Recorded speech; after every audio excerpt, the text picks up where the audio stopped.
everybody, and welcome to year number 2 of Frank About Health. That is right. Today, May 25th, 2023, is the second anniversary of this show. I had come back to Talk Radio NYC with Danielle Swanson on May 27th, 2021, where we discussed about epilepsy and also the return of the show in the new Zoom format because we were all going through the COVID pandemic. But there is no way that I could move forward with the way that the show is evolving without commemorating the last 2 years. And with me today to do just that is my special guest and co-host, Phyllis Quinlan, because she had done, of the 76 shows that I put in the can, she had done over 40 of them, and they were pivotal, and they allowed me to see the direction that the show was going to grow into, to be an advocacy platform for caregivers, for people undergoing mental health issues, for dealing with nurses and other kinds of medical professionals. Here I am at NYU Langone Health, which has been my home for the last month as we've been commemorating Mental Health Awareness Month.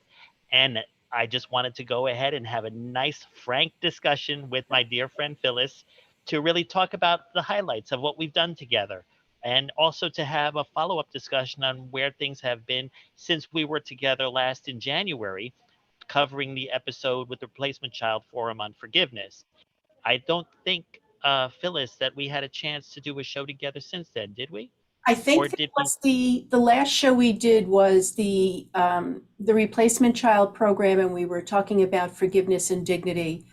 And Yes. that was really when I needed to take a bit of a hiatus. But I have missed you, Frank. Same here. Same here. It has been an interesting challenge, as Dylan, who's helping us with the show today, can attest to. I think I've had my share of 5 or 6 major technical mishaps since you've been gone. But thanks to his skill and thanks to my ability to become resilient and forgive myself, I was able to roll with those punches. I think one thing that I found very interesting is last week when I did a show here on the overall mental health review, we were covering epilepsy and cognitive perception, and there was also some other major depressive episodes that we were discussing. I showed a segment and I logged myself off the show. So break number 1 happened 5 minutes into the show. So what I did is I came back on and I said, now segment 2 will be 25 minutes long. The more the merrier. So that's better than 2 years ago when I would have freaked out and I would have been like, oh my God, I hope you guys are still listening. But this way, I think I have grown in the last 2 years. And And now, you're learning how to flow. exactly. And I'm also learning how to reposition myself. As you know, the last, well, pretty much through, I think, February, I was hosting the show at WeWork at the Brooklyn Navy Yard, and it was a wonderful facility. But I think I remember my backdrops. There were a few episodes where I looked like I was in my bedroom. And then there was another one where I had a tree behind me, tried to give the illusion that I was growing cannabis, but that really wasn't ethical. And then, Frank, of course, you are unique and amazing. I really enjoy you. I appreciate that. Same here. I mean, it's like I was just thinking, even the first show that we did together on, I think it was just your background as a nurse and in Yes, caregiving and yes. bullying and stuff like that. That show led to you becoming my co-host because there was no way. I mean, being that I had learned a lot about your professional background, and I saw that you were, by having a discussion with me about the knowledge that I have obtained through research and reading up on different mental and physical health issues, plus my personal circumstances with my father and my cousin and so forth and so on. I'm still not a medical professional, so I didn't have the credibility that you were able to bring to the show. And I thank you wholeheartedly for that. Well, it was my pleasure. It really was my pleasure. And I appreciated the forum. I mean, we had tremendous guests and we were able to showcase nursing from really a whole lot of different perspectives. You know, what nurses Exactly. are doing that is conventional and, of course, a little bit non-conventional or Yeah. unconventional. And we were, able to bring together, really various groups of people. I thought that was of a lot of interest to your listeners, and it was a lot of fun for me. Oh, absolutely. And I think one of the other things that I noticed is that when I was already working with regular guests like Retha Gray, as well as we had a chance for, as I said, Danielle Swanson, and then we were getting a lot of other. Sam himself had come on the show. Um, what I was noticing is I was able to stop talking about just specific illnesses and look about how do we create change. You Right. know, We also hit a point where it was important to stop talking about COVID.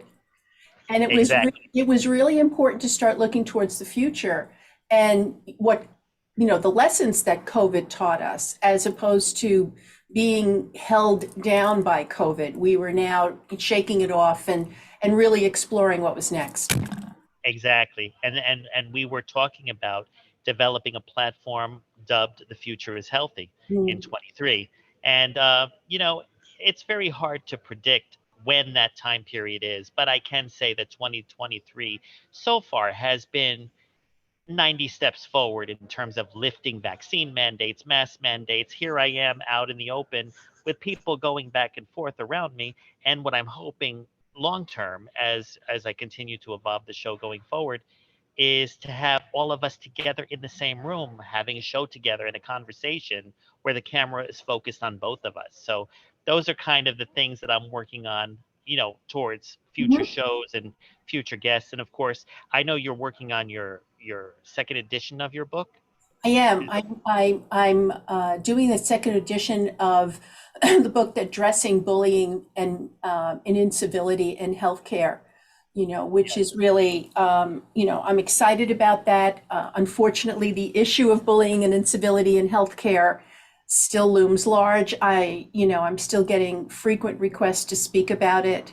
Um, Yeah. and, the name of the book will be, bringing shadow behavior into the light of day, understanding and managing bullying and incivility in healthcare effectively, but it will be the second edition. Any anticipated date of release? Will it be next year or I'm sometime hoping by by the end? the end of the year. I'm hoping by Awesome. the end of the year. It's just been rather a busy year. One of the reasons why I took the hiatus, a lot of things just kind of perfect stormed on me, all came together with a lot of demand for my time and attention all at once. But Right. things are starting to even out just a little bit. So I'm grateful for that. Great, great. Now, I guess one episode that I don't have the footage, but I want to commemorate with you is the caregiving episode that we did with Sheila Warnock, Retha Gray, Lee Tomlinson, and two other members that I can't, Dr. Jan Bunheffer, and I guess myself. So the thing is, what did you think about that show, and what has been the feedback? I mean, I think that was one of our most watched shows that we had when we were operating on Facebook. I don't know the data around it, but I can tell, I really felt it was one of our strongest productions. I really think that was one of the strongest offerings we had in that year. We couldn't have asked for a stronger panel, more versed in subject matter, Right, each bringing their passion and uniqueness to it, because, several of um, the guests on the show that day were talking about, supporting the patients and their families. And then, there was a perspective about maybe healthcare professionals are not working hard enough to do that. Of course, I right. stepped up to the bat at that point to make sure everybody knew we are working hard enough to do that. But, there are, there is the industry of healthcare and then there is the profession of caring, so the caring Right, professions are always looking to do patient-centered care and of course create a sense of well-being and, when we are discharging patients, making sure that they feel empowered and safe enough to take care of themselves once they're home. They may need some support, but essentially return back to life with a greater sense of well-being, whatever their circumstances are. right, The politics around healthcare, the business of healthcare is something that the caring professions are not necessarily able to influence, so correct.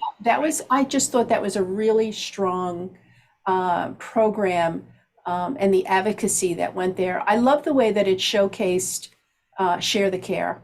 I think Yes, that is one of the more not-for-profit programs out there that is kind of like the secret, yeah, a best kept secret. that, where people can really learn if they purchase the Share the Care book, Right. to be able to, work with each other and develop care groups around a specific person in the community where no one feels overwhelmed by the task of caring. And Sheila was amazing. She was talking about how some of the Share the Care groups were in existence for years, not just weeks and months, but for years. So there's a lot of good community people out there doing a Yes. lot of good work. And I love the fact that we were able to showcase that day. Yeah, and also the whole knowledge that you can have a team of people caregiving. They could be members of that individual's family as part of that team. So I also got the incentive to understand that, especially during the time of COVID, that a lot of it, as I've witnessed myself, was going to be coming from loved ones rather than professional caregivers that you get from an agency or some affiliate organization out there. And And with a lot of the, what we would call the great realignment, I don't think people are leaving the profession, but they're rethinking the profession. yes, I sincerely believe a lot more is going to fall to family, friends, and communities. That book, Share the Care, is not just a great outline for how to put together support groups for individuals that are in the community, to keep them in the community and to not overwhelm family caregivers. But what I loved about it is everybody gets a task based on their own skill set, yes, and everybody rotates leadership coordination. So no one gets overwhelmed on any role. So if you're going to be the leader for the week, okay, then you're coordinating things. And next week it's going to be someone else. And the following week it'll be someone else. And yes. it was just brilliantly done. And the most impressive thing, it was done from the heart, because Sheila is not a healthcare professional. Her background is in marketing. And it came from her personal experiences with her family and friends. And how better to write a book around, how to take care of your loved ones, especially when it came literally from heartfelt experiences. Oh yeah, and those team dynamics definitely help with the mental health of the caregivers, I presume, Well, to avoid burnout. that was one of the biggest things. It wasn't just, Share the Care it just doesn't focus on the person being cared for. Right, The idea is that person is in the community and you want to keep them in the community as long as it's appropriate and safe, right, but not at the cost of the family caregiver. right, So you don't want a family caregiver to have to burn through savings. You don't want the family caregiver to have to leave their job. You don't want the family caregiver to lose their sense of independent living because now they are, overwhelmed with the caring of that person in their family. So this was a real wonderful map to be able to say, we can, you can keep someone safe. And people are out there that are ready, willing, and able to help. You just have to ask them, and you have to make sure that they're going to stay within their skill set, because not everybody can provide hands-on care, but people can take people to doctor's appointments. People can mow lawns or set up accounting on the computer. People want to do something. They're not just sure what they can do. And this book really allows people to have that very important discussion and set things up correctly. So now, ladies and gentlemen, we're about to take our first break, and we're going to share the care with all of you when we return as we highlight some of the other works that both Phyllis and I worked on together here on Frank About Health. So happy anniversary to me and to everyone else who's been watching. We'll be back in a few. Are you a business owner? Do you want to be a business owner? Do you work with business owners? Hi, I'm Stephen Fry, your small and medium-sized business, or SMB guy, and I'm the host of the new show, Always Friday. While I love to have fun on my show, we take those Friday feelings of freedom and clarity to discuss popular topics on the minds of SMBs today. Please join me and my various special guests on Friday at 11 a.m. on talkradio.nyc. Are you a conscious co-creator? Are you on a quest to raise your vibration and your consciousness? I'm Sam Leibowitz, your conscious consultant, and on my show, The Conscious Consultant Hour Awakening Humanity, we will touch upon all these topics and more. Listen live at our new time on Thursdays at 12 noon Eastern Time. That's The Conscious Consultant Hour Awakening Humanity, Thursdays 12 noon on talkradio.nyc.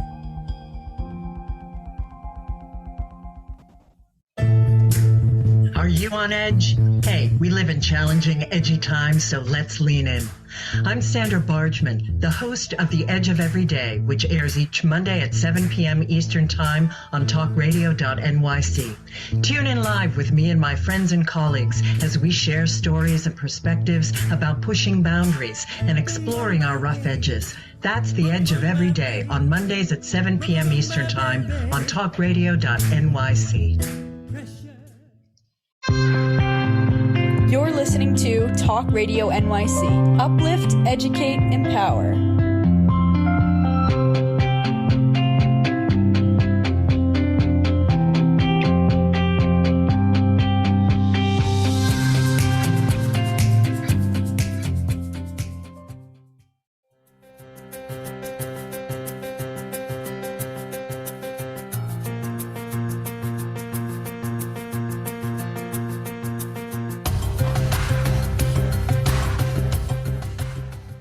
Welcome back as we're celebrating the second year of Frank About Health with my dear friend Phyllis. And what I want to now do is continue on with another guest that Phyllis and I had, which was Catherine Chadwick, where she had a lot of interesting things to say. And for that reason, I'm going to share the screen so you can all see it in its entirety, the 1 minute of wisdom that she shared with us that day.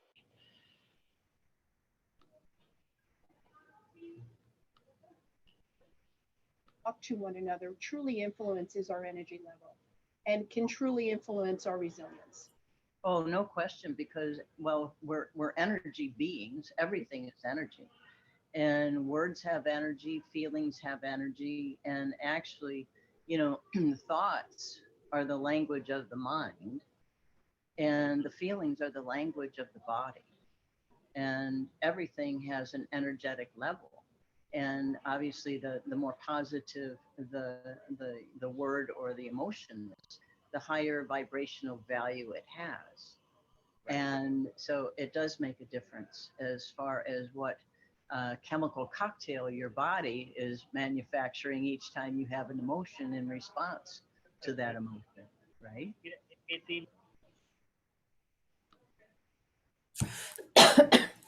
Okay, I am coming back.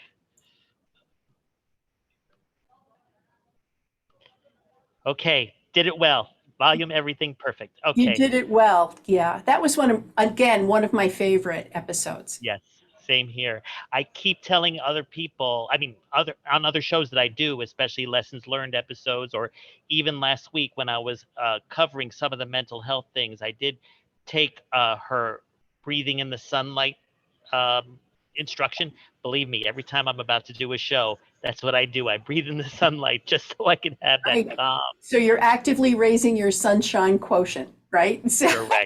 Correct. But Catherine's points there are so important, since we really are talking about mental health, or making sure we're weaving it into this program. What she's really saying, is it's really important that you have good self-talk. There is enough negative talk about each of us from other people.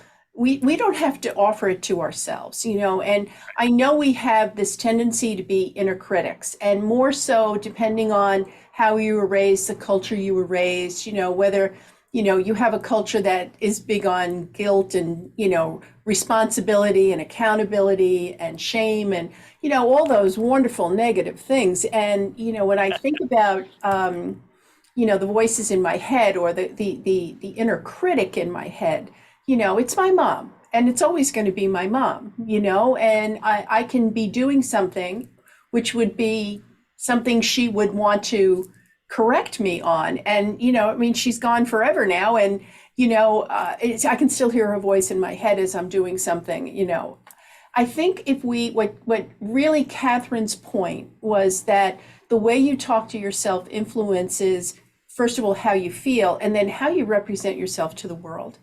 Correct. So her point is truly be your own inner cheerleader, be Yes. your own inner coach, and not, that's not to say that you're not going to be accountable and responsible, especially if you've messed up, you're going to own it.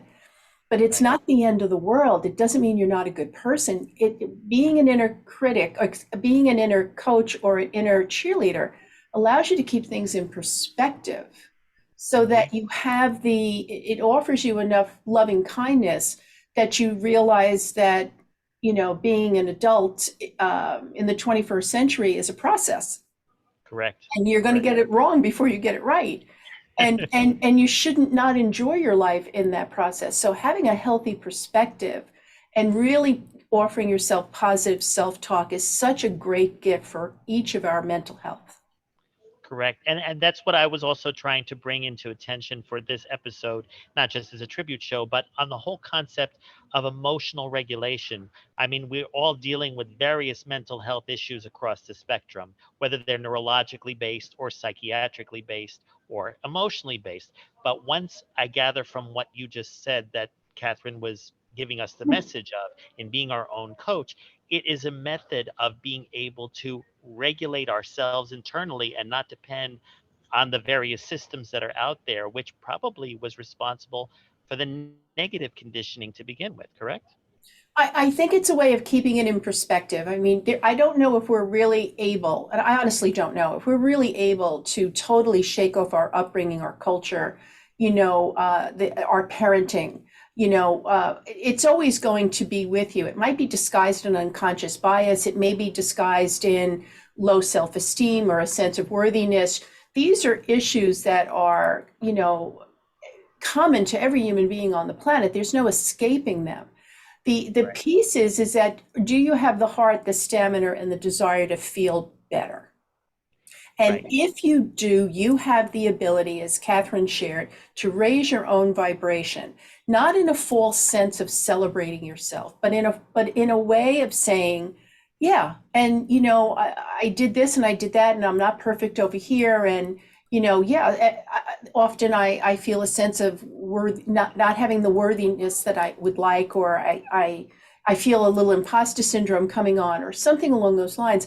But to recognize that that is a common thing for every human being. And I work with some very hefty professionals in the healthcare industry, and I am amazed how accomplished and credentialed they are and how they struggle with imposter syndrome. And it's not academically based. It's certainly not experiential. It is human. Yes. And when we talk about mental health, we just have to really give ourselves enough credit for being human beings who have the ability to make choices. And if you can choose positivity, if you can choose optimism, if you can choose gratitude, if you can choose being your own self-coach or your own cheerleader, you can raise your vibration up so that you have the energy to face what is going to be rolling up to your front door each and every day. So in other words, even post-pandemic, emotional regulation is now going to be a mandatory thing, not just what people have learned to cope with for years during previous crises or previous circumstances that have been going on in there. I'm not quite sure about that emotional regulation yet. That's still coming out and evolving. It's interesting. I know that people are feeling far more empowered. I know that they are less likely to tolerate bullying and incivility, toxic workplaces.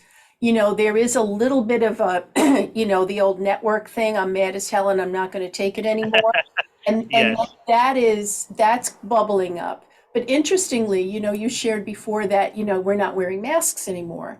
And I had to work with a lot of people in just-in-time coaching moments, because when the masks came off, everybody then couldn't hide behind the mask with the body language. So I don't know if you ever heard the term. I was in a conversation, I was in a meeting, and thank God I was wearing a mask. I'm ready for it. What Right, happened? but people were saying that because they were like, this guy is talking whatever, and I'm going, "Arr, arr, arr," and I'm making faces, or I'm laughing, or I'm sticking my tongue out, and thank God I'm wearing a mask because the person couldn't see me. But once the masks came off, people had to really, in a hurry, roll back the looseness of the body language that was somewhat permitted behind the mask that you were no longer Right. wearing. So there was a lot of Sorry. moments where people were like, oh, I got to remember I'm not wearing a mask anymore. That's probably why a lot of people feel now that we're out in the open again, things don't seem like they used to. It's like we have this hidden change in people's behavior because what they were doing under the mask is now more obvious, but it had yet been unseen. So people are seeing a different side of people as they're all trying to reintegrate. You know what I'm noticing though? I'm noticing that slowly but surely, it kind of like the elevator thing. You could be in an elevator with 5 or 6 or 7 other people. You don't say a word. You don't look at one another. It's almost like the imposed elevator etiquette. Right. Don't talk, don't sneeze, no cough, and then, get in, get out, get in, get out. What I'm noticing, and I don't know if it's, has to do with the fact that I work in a hospital, or I'm coaching, or I'm consulting, or I'm doing things, but what I'm noticing is that people are more ready now to make eye contact and smile. Yeah, it's almost like we're all actively trying to reconnect, even if it's It's just to say very hello. subtle. It's very subtle, but I am noticing more and more that people are taking that opportunity just to say good morning. Where perhaps pre-COVID, you would have just walked by that person without a second thought. They were almost invisible to you. I'm really noticing that people are less invisible and we are noticing more. In a good Yes. way. In a good way. Oh, absolutely. Absolutely. And I guess if we can learn to master that as a guidepost, especially for others that are still scrambling to try to get their bearings back in order, we could actually be advocates, like on this show, for example, and point those things out so that we can just inform people it's okay. You can say hello to the person Yeah. and not worry what they're going to think, because actually they might be waiting for you to say hi. And sometimes it takes a little courage to be the first one to smile. Right. But that's okay to have that kind of courage and just test the waters. If the person doesn't smile back, no harm, no foul. Right. But if they do, what a wonderful little squirt of feel-good hormone you're going to have. Right, exactly. Now, we have to have some more feel-good hormones with the next commercial break. So when we return, we're going to continue a summary of what we just discussed, especially in the area of emotional regulation, trying to avoid dysregulation, the sample of elevator etiquette, or even living in a post-COVID world going forward. We have a lot of new technologies coming in at the same time. We have to learn to be more focused, and reality testing has to be very much on the forefront of your mind. So we'll get into that when we return right here on talkradio.nyc and all of our socials. We'll be back in a few. Are you passionate about the conversation around racism? Hi, I'm Reverend Dr. TLC, host of the Dismantle Racism Show, which airs every Thursday at 11 a.m. Eastern on talkradio.nyc. Join me and my amazing guests as we discuss ways to uncover, dismantle, and eradicate racism. That's Thursdays at 11 o'clock a.m. on talkradio.nyc. In a post-COVID world, you may have many unanswered questions regarding your health. Are you looking to live a healthier lifestyle? Do you have a desire to learn more about mental health and enhance your quality of life? Or do you just want to participate in self-understanding and awareness? I'm Frank R. Harrison, host of Frank About Health, and each Thursday, I will tackle these questions and work to enlighten you. Tune in every Thursday at 5 p.m. on talkradio.nyc, and I will be Frank About Health to advocate for all of us.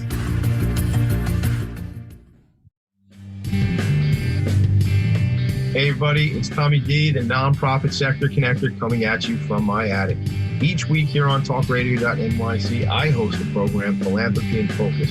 Nonprofits impact us each and every day, and it's my focus to help them amplify their message and tell their story.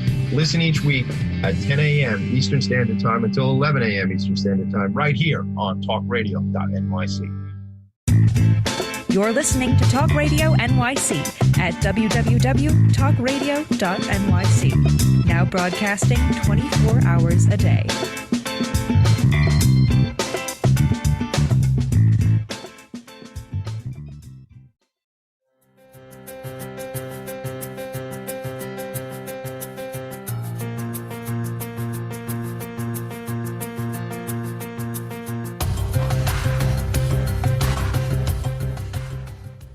Welcome back. And Phyllis, I have missed you. Literally, I can't believe already half an hour has gone by. And there's so much else that I wanted to commemorate, but it is Mental Health Awareness Month. So commemorating the mental health issues is key. And we did speak earlier in the show about the Replacement Child Forum. So I want to play what Dr. Jennifer Griggs had said. Last week, I actually played the meaning of forgiveness is giving up a different past or giving up hope for a better past. That in itself was moving, but then the issue on dignity is what I want to now play for the audience out there. So I am making sure everything is okay before I share the care on this one. All righty, hold on one second.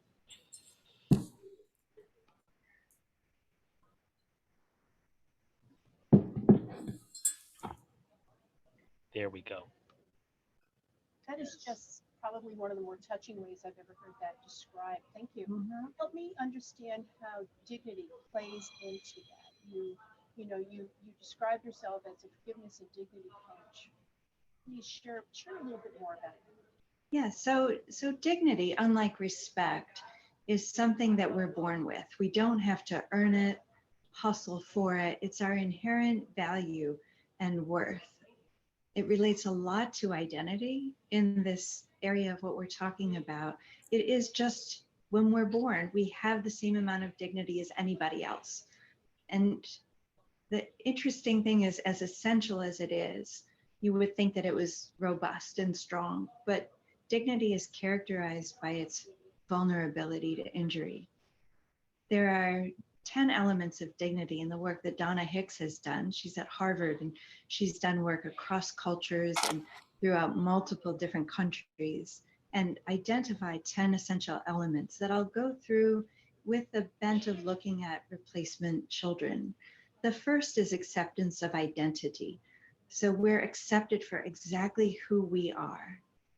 You can see how that really blends with the replacement child condition of who am I, and not being accepted for exactly who we are, but being a stand-in for somebody else. The next is inclusion, being included. And in reading Judy's story, Judy was excluded from this life that happened before, and there was a lot of secret keeping. And my sense is because of the trauma to the family and the profound bereavement that the child is meant to replace, that there is a lot of exclusion of the child who is the replacement child. The third element is safety, physical safety and psychological safety, that we can be our authentic selves.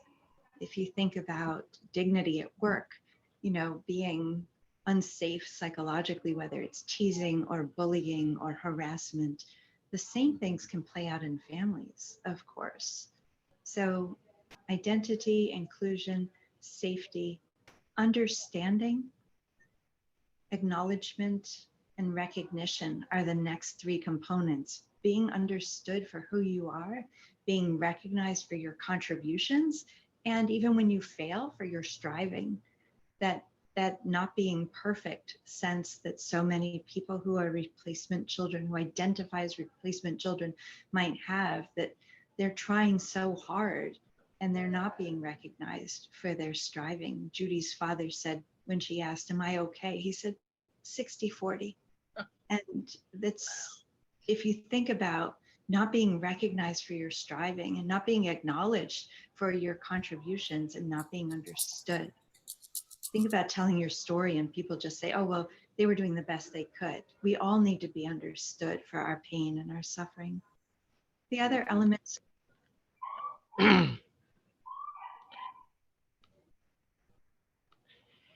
I could actually watch that show all over again, All but over there was again. no way. Yeah. Yes. That is, I don't want to say that was one of my favorite programs, because they're all my favorite programs, quite honestly. But boy, was that powerful. Yes. And Jennifer was mesmerizing. Yes, absolutely. And I have to tell you, even though I am not, to the best of my knowledge, I am not a replacement child.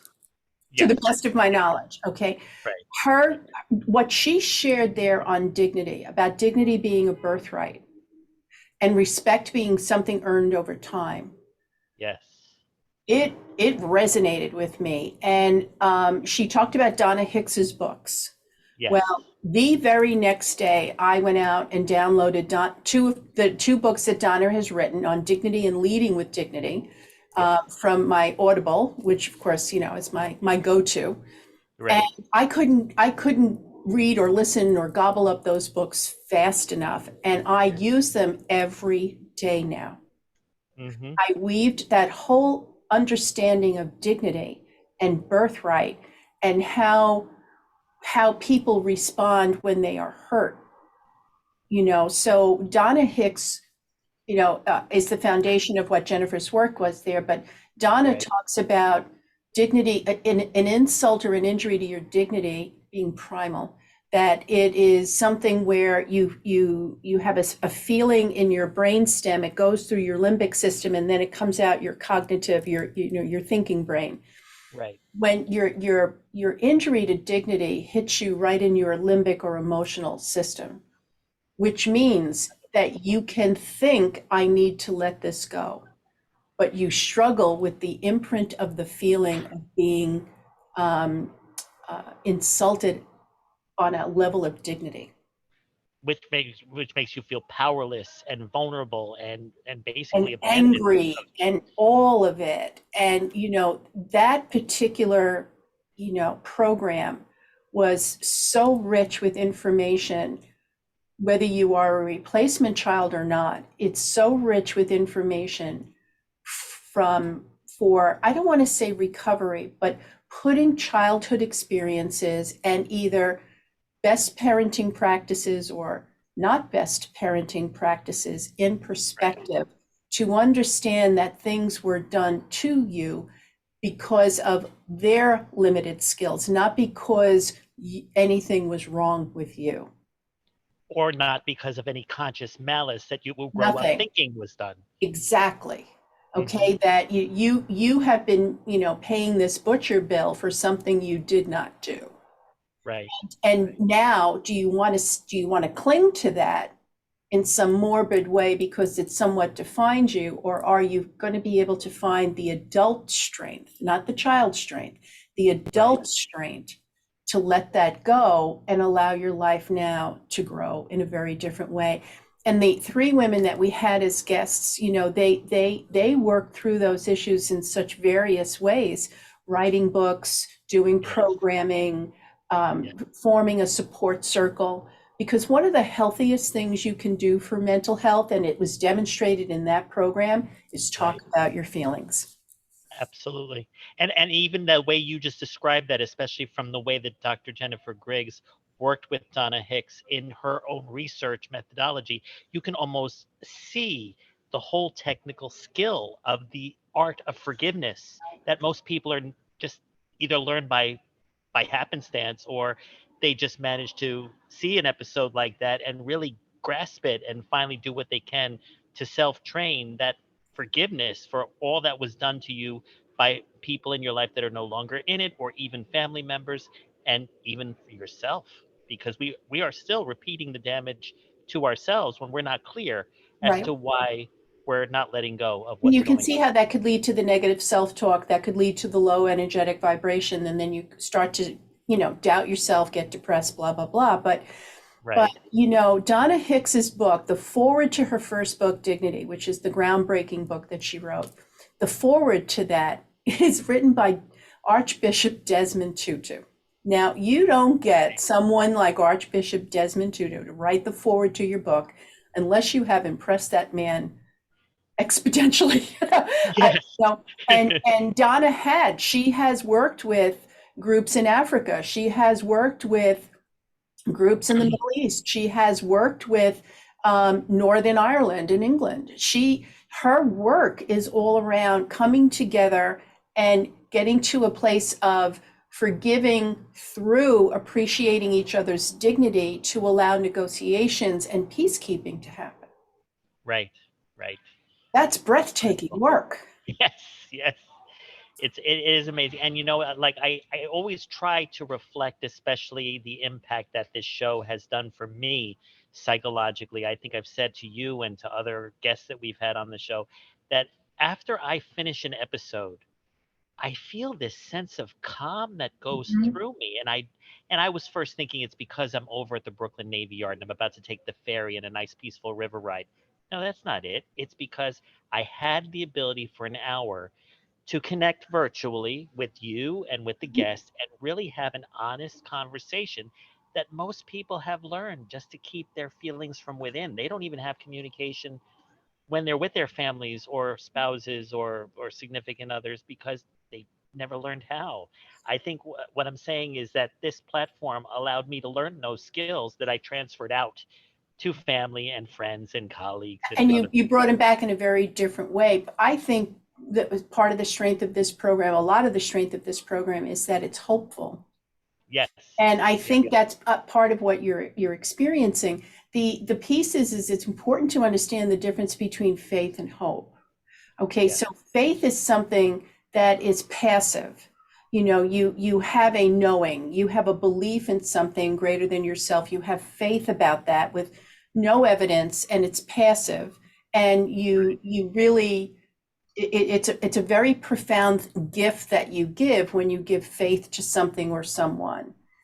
Right. Hope is very different. Hope is active. Hope is getting busy. Hope is about action.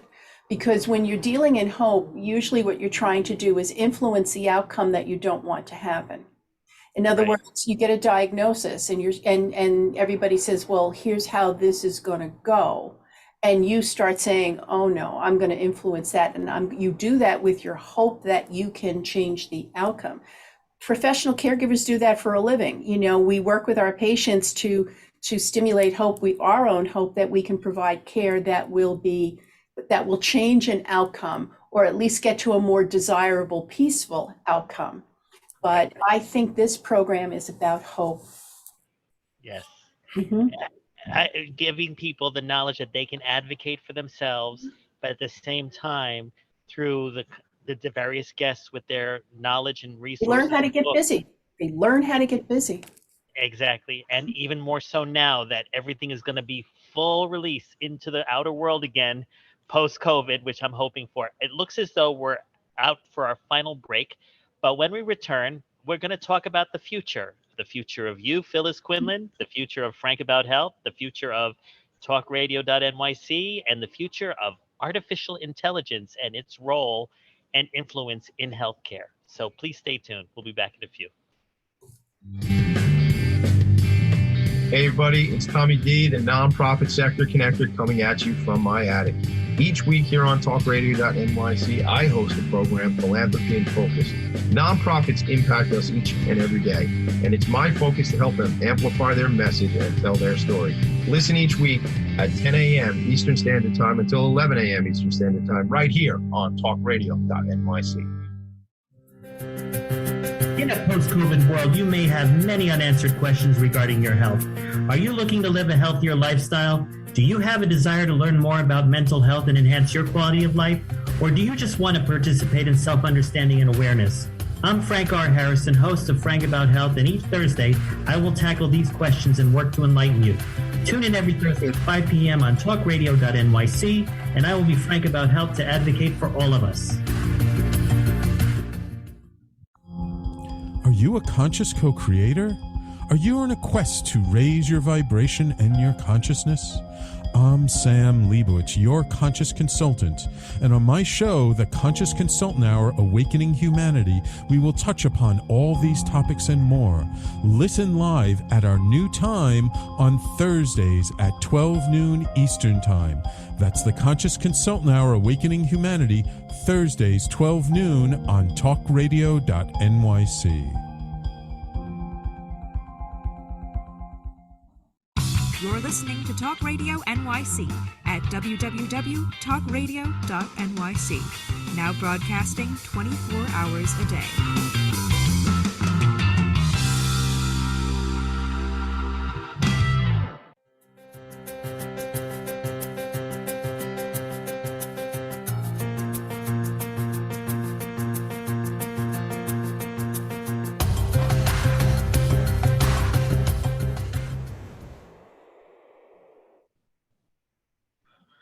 At our age, we really have to think about our health. Doctors say a glass of wine a day can extend your life. Cheers. Looks like we're going to live forever.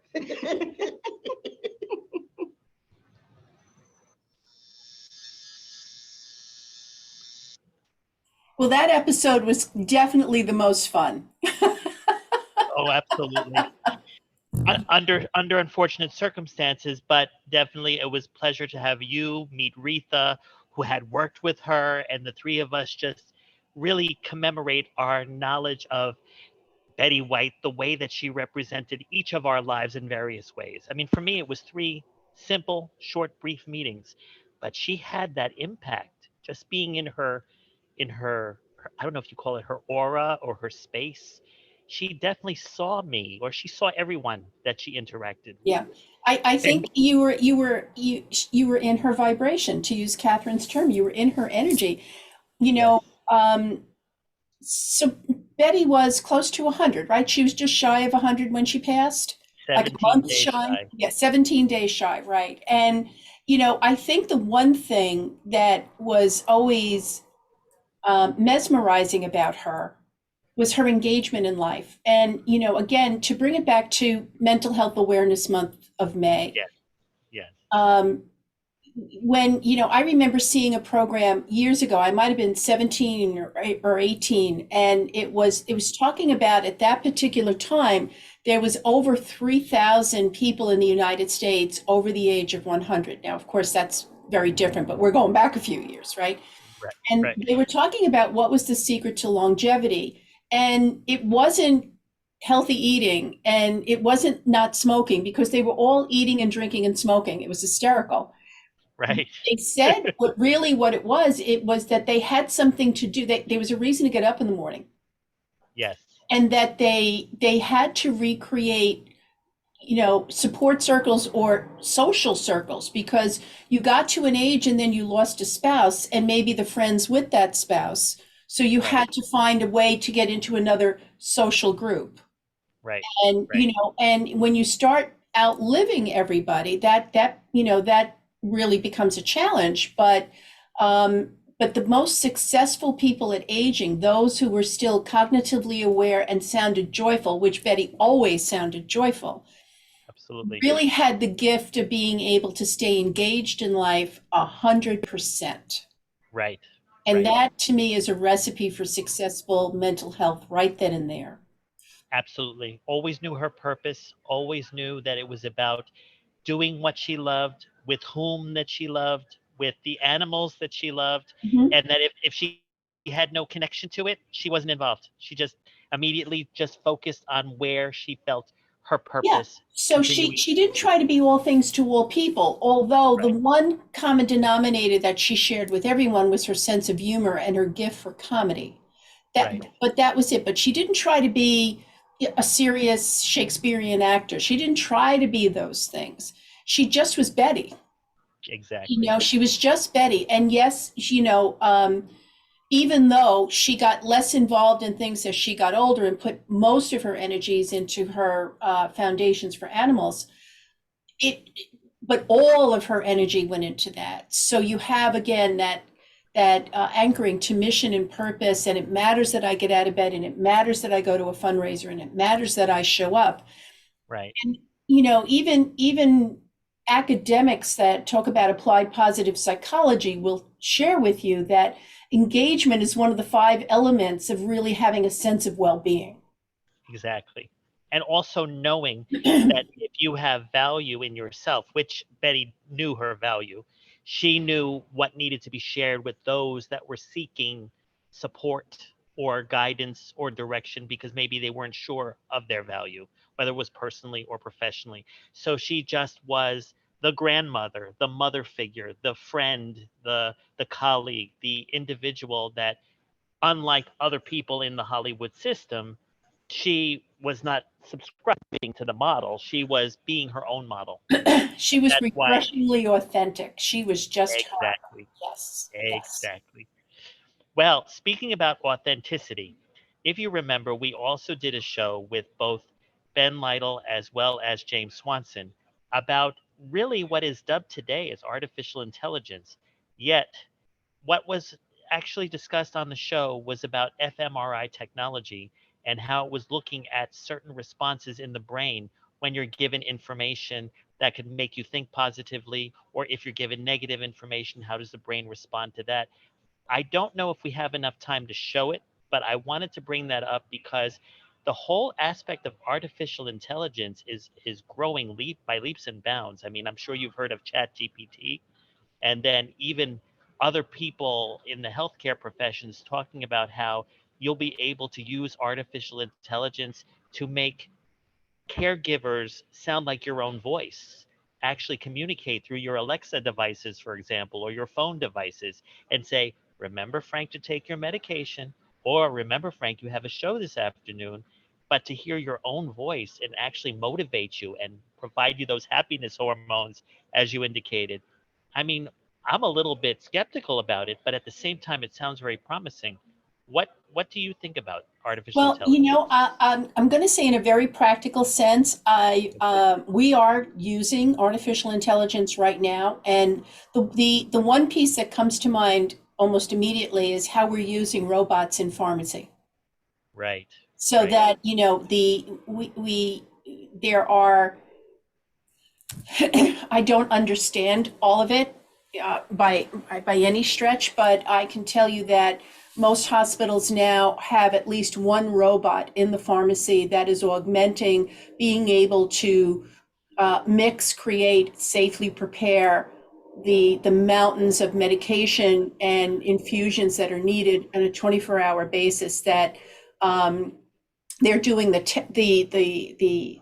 manual piece, and then of course the pharmacists are checking the quality and the strength and the diagnosis, so that you have licensed pharmacists doing the mental work and the robot doing the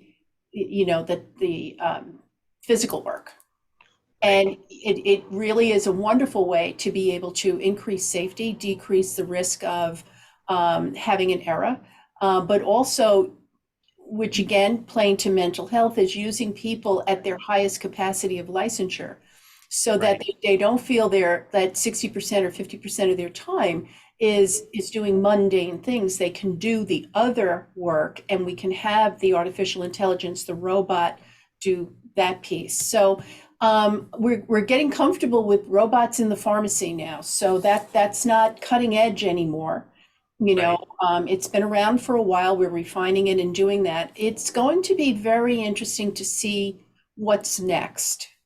And my only concern is that and this was what we found with COVID, I don't want the artificial intelligence to artificially give us that sense of personal distancing again. I think it's so important for everybody to re-engage. It's so important to remember that one of the fundamental pieces of mental health is the quality of the relationships you have with people. And you don't want to rely on digital and all of that. There's a lot coming out about the harm that digital is doing to our younger population. I think we need to heed that word and go slowly. I'm not saying don't go forward, but I think we need to not ignore some of the findings that are coming up. Yep. progress, but with caution.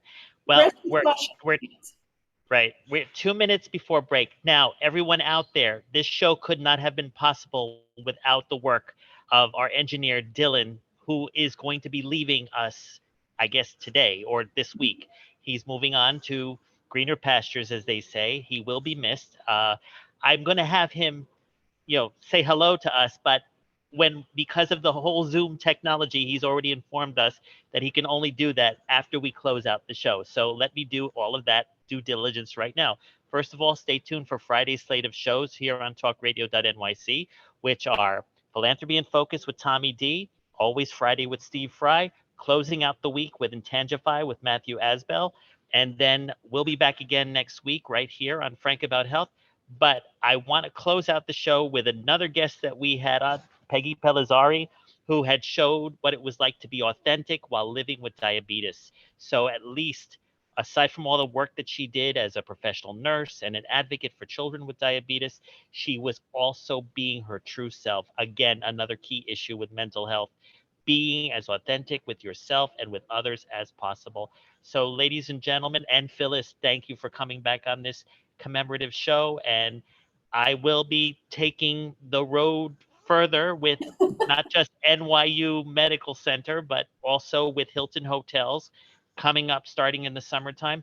We're going to have Ben Lytle return to discuss more about artificial intelligence, and we're going to have a lot more interesting guests to go into our third year with.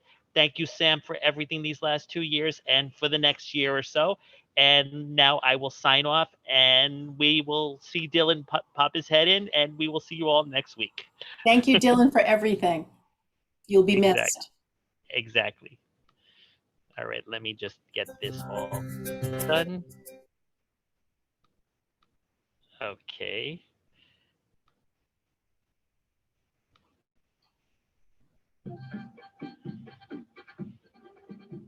It puts me in a place where I'm so happy and I'm so out there and I forget everything and I have the biggest smile on my face. Not everybody finds something that they really, really enjoy. Some people are still looking for that and searching for, like, where's that place that makes them just who they are?